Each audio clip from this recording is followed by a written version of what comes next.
Right now, the conversation has to be had about the greatest sports documentary I have ever seen in my entire life. Untold Crime and Penalties about the Danbury Trashers, a semi-professional hockey team in the UHL that really never got to see its brightest days ahead of them because of the FBI and such. Ladies and gentlemen, joining us now, general manager for that squad, and a man who runs Champs Gym up in Connecticut, AJ Galante. What up, dude? What's the deal? How you guys doing? Paisan, I want to let you know, I fucking love you.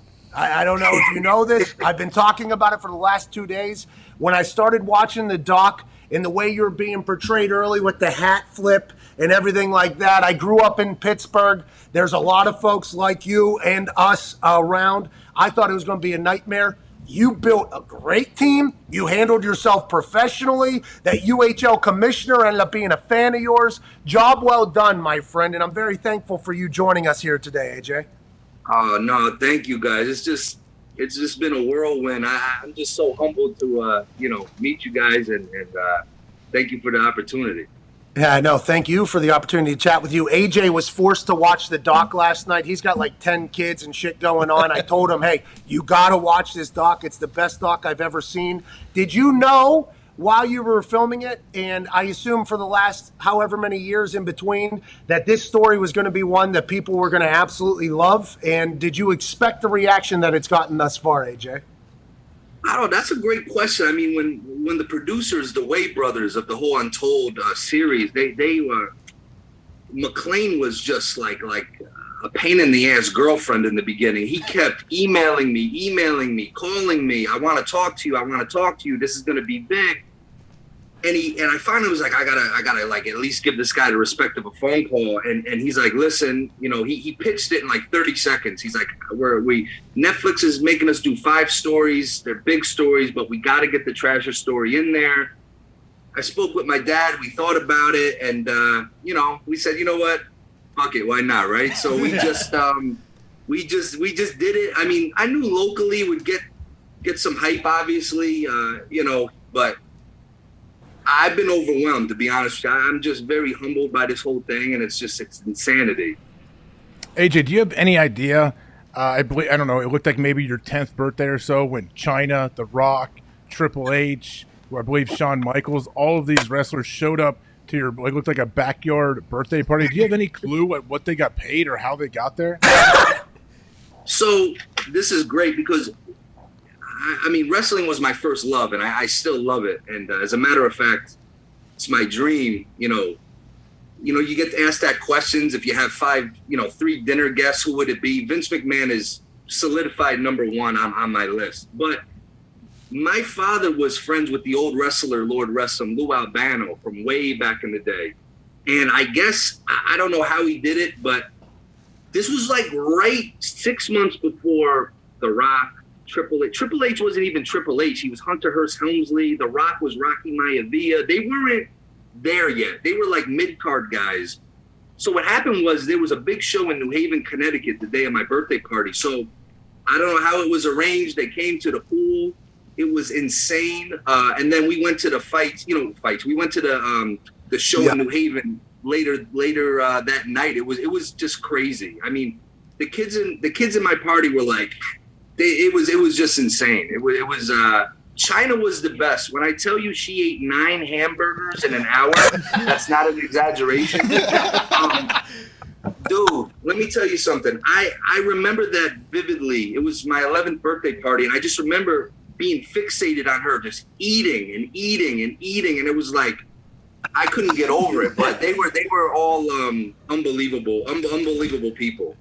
AJ, I grew up around too many Italians, okay, in Pittsburgh, and there's been a couple situations at weddings and other situations where I've walked into a room and maybe some things are being chatted about, and basically I was given a look by either a dear friend of mine's dad or uncle that was like, hey, go have a good time somewhere else, basically. You know what I mean? Like, hey, you need to disappear for a time.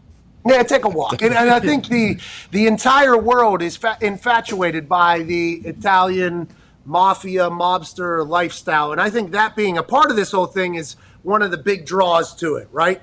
But it felt like you and your dad had a much different relationship than every other kind of mob situation I have seen. It felt like you and your dad were a great tag team.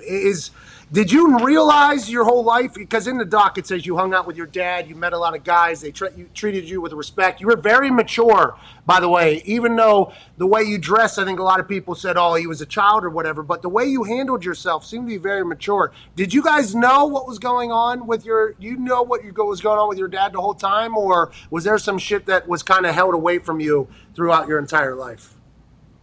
Listen, yeah, I mean, me and my dad to this day, I mean, our relationship it's so different, you know? I mean, one day he's your dad, one day he's your boss, one day you just don't know. I mean, we've been attached at the hip since literally birth, but I remember since 5 years old, I used to go to his yard, and I used to hate going, and I would be playing with my Ninja Turtles on his desk and just absorbing like everything that was going on. And, you know, you see things, but it was so normal, you know? And again, it just, a lot of stuff was so normal to me. And you know, as this story goes on, there's so many layers to it. So many people, so fascinating, but it was just normal life to us. You know, it really was for me, my sister, the people we were around, you know, good, bad, and different. It was just what it was, you know? Do you stay in touch with any of the players? I know at the end, I forget his name, you know, the old tough guy is hugging your dad and the guy's getting a little emotional. Winger? Great. Yeah, Winger. Yeah, What an awesome, scary human being. He lives in Vancouver. I spoke with him yesterday, actually. And I mean, that's a guy, even to this day, you want in a foxhole with you. And I tell you, when we started the team, he was technically our, you know, legend has it was Brent Gretzky, who was our first player, but really it was Wingfield. And, you know, he's just such a great man. You know, he's like a real man. And I remember, you know, the first off season going into our second year, you know, he was rehabbing that horrific injury, and he stayed at our house the whole off season. I mean, he was like a big brother I never had, and we'd be sitting there playing like NHL 05, and he'd be whining because I would be beating his ass, and he couldn't do anything about it because he was in that leg. You know, I could talk a lot to him because he was in that cast that he was immobilized, and we'd be playing PlayStation all day, all night. And if you're listening, Winger, you know what happened. We had a big 21 game series one weekend, and it was easy work. And to this day, he knows the truth. We didn't have Snapchat and all that stuff to record it back then, but in his heart, he knows what happened that weekend. Okay, so me and AJ both obviously very lucky to be on some great teams. And I say this every single year going into the NFL season. You can measure how fast somebody is. You can measure how strong they are. But that camaraderie of a team coming together is the X factor. It felt like in such a quick time, you were able to build a team that really, it was like a family in there. And I think obviously T-Bone is a big part of that, especially with boots on the ground. That might be the most electric fucking human I've ever seen in my life. But I don't think you're getting enough credit for the way you build a team as a fucking 17-year-old. Have you ever thought about getting back into general managing or team building or anything like that? You know, Pat, I tell people, and I'm not just trying to sound funny about it. To this day, anything I've ever done in my life has been total luck or fluke. Like I always me feel too. Like my dad, AJ, me too.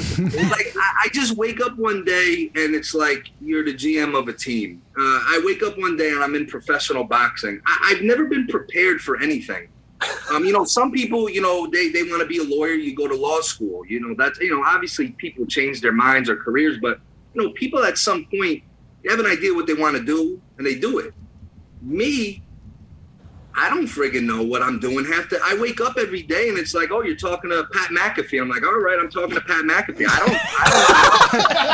I just wake up and honest to God, it's just like the trashes. I wing it. Every day I'm winging it. I don't know where I'm going, what I'm doing, but somehow it's the ups and downs of life. As long as I get home and I could flop on the bed, it's a good day. Yeah, well, you're doing a hell of a job. At Boston Connor, he was up in the area, and he's part of our show every single day. And I don't think I've ever been more disappointed with somebody than after watching that doc and then telling Connor, like, how the fuck have you not told me about this team up there in Connecticut? Go ahead, Connor. Yeah, I've been disappointed in my life many times and have disappointed a lot of people, but this is definitely the pinnacle of all of them. AJ, you mentioned watching the spectacle of eating that went on at your birthday party. Were there any other interactions with The Rock or Triple H that kind of stood out that you remember pretty well from that day?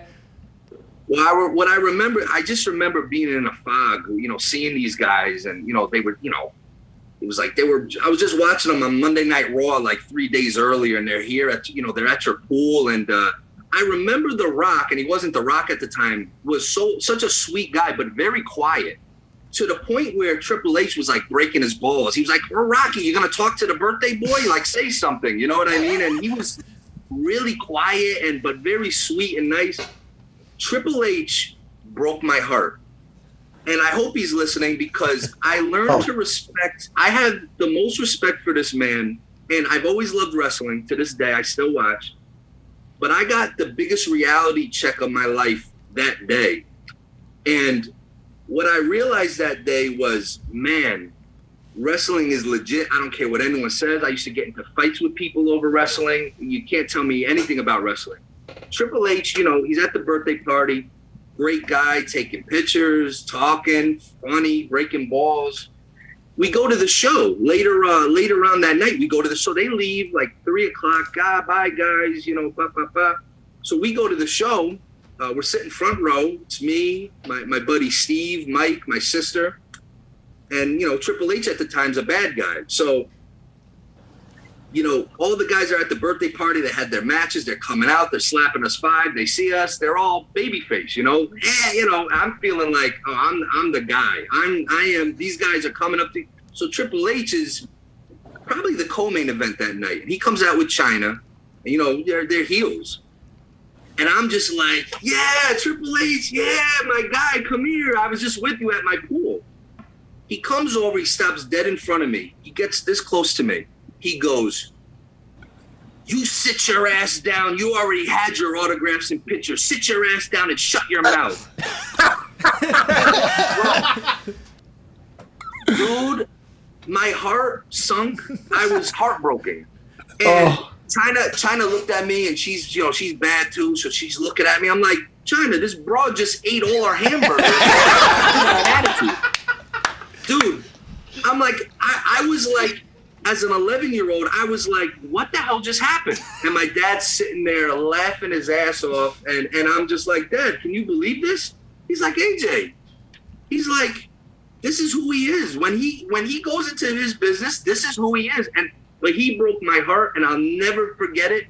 But he actually made me love bad guys. Because from that point on, I always cheered for the heels. Anytime a wrestler was a bad guy, that was my guy. I'd buy the shirts. I play with them in the video games, and so in a way, he sparked a lot of the Trashers. He sparked the Trashers. Triple H might have some sort of root and seed with the Trashers, because from that time he broke my heart, and I wanted to cry, and he's in my face, and I'm 11, and he's like, "You sit your ass down," and I'm like. I was shocked, and I was just like, "Holy shit, this guy's crazy!" And I've loved him ever since. Never saw him again since then, but he might have been that one flick of a lighter that kind of started this whole friggin' flame, for all I know.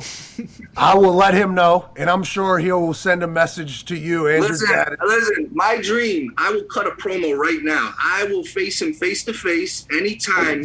Triple H. I'll meet you at WrestleMania. We will talk about this shit, because we're gonna have a problem, me and you. And you know what? In my backyard wrestling federation, I was the only 2-time champion. That's whoa. I was the only 2-time HTV champion in Danbury. And I'll tell you what, we can meet anywhere you want, Triple H. I knew you before you were Triple H. We can meet and talk about this. I'm a grown man now, so you know what it is, man. I'm gonna get it. Hey, I think I've pitched like 6 matches with Triple H as well to him, so I'm excited to hear if he will answer that. AJ, watching that doc, it's so captivating because the amount of people, obviously, John Gotti's getting referenced in this fucking thing, and then obviously all the wrestlers, and then your hockey team was legit. That UHL commissioner, you guys ever talk to him still? He was an electrifying figure in that documentary, dude. After my father and my mother, no one's ever yelled at me more than Richard Brosseau. And because all of our games were played on the weekends, whether, you'd have a couple midweek random games, but it was all weekend. So I'd come home from college, whether it was home games, away games, and, we do what we do. And every Monday I'd be on 684 heading back to New York, heading back to college. And I'd get the call from Missouri. He was in Missouri at the time. His little squeaky voice. What the hell are you doing? You are insane. I'm going to suspend you. I mean, he fined me a few times. And I remember once, I don't know what I did, but he said, you have to write an apology letter. And I remember writing it out as like a goof in like crayon, you know what I'm saying? And we faxed it to him. And he called me ripping. Oh, man, we had so much fun. But don't let him fool you. He loved it. And I called him when the documentary dropped. I called him. I said, man, we got to take this show on the road. I mean, this guy, I thought he was the star of the whole doc. I mean, he was hilarious. And that was really him. He was not putting on a show or embellishing. That was Richard Brosseau. He was, man, he's like a little George Costanza. He was so angry all the time with me. Last question from me here, and I know you probably have to go, and I can't thank you enough for your time. What is your dad up to now? He didn't really dive into that, I don't think, at the end of the doc. Is your dad still running the yard, or what's he got going on?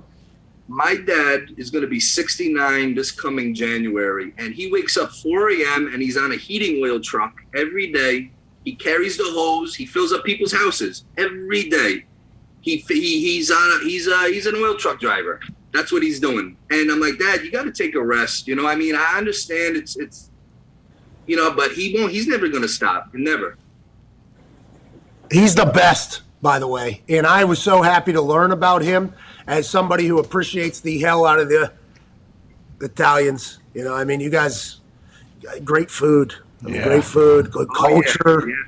I mean, just the stories are forever. And learning about your family and what you guys were able to accomplish with that hockey team, I'm eternally grateful for. Please tell your dad we said hello. Tell T-Bone we said fucking A guy. Can't wait to need a guy like that on every team.